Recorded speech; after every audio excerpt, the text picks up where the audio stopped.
വെണ്ടയ്ക്ക അക്ഷരത്തിൽ എഴുതിയിരിക്കുന്നത് കാണാനില്ലേ? നമ്മളെല്ലാവരും കേൾക്കുന്ന ഒരു വാക്കാണ് വെണ്ടയ്ക്ക അക്ഷരത്തിൽ എഴുതിയിരിക്കുന്നത്. എന്താണ് ഈ വെണ്ടയ്ക്ക അക്ഷരം?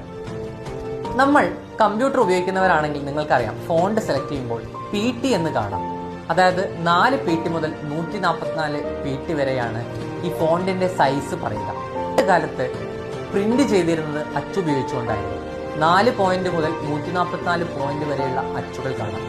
അതിൽ 24 പോയിന്റിന്റെ അച്ചിന്റെ വലിപ്പം ഏതാണ്ട് വെണ്ടയ്ക്ക മുറിച്ചു വെച്ച അത്രയും വലിപ്പമാണ് ഉണ്ടാവുക. അതുകൊണ്ട് വെണ്ടയ്ക്ക അക്ഷരത്തിൽ എഴുതുക എന്ന് അന്ന് കാലത്ത് പറഞ്ഞു തുടങ്ങി. അതുപോലെ 34 പോയിന്റിനെ വഴുതനങ്ങ അക്ഷരത്തിൽ എഴുതുക എന്നാണ് വിളിച്ചിരുന്നത്. എങ്കിൽ 48 പോയിന്റിനെ ഏത് പച്ചക്കറിയുടെ പേരിലായിരിക്കും വിളിച്ചിട്ടുണ്ടാവുക?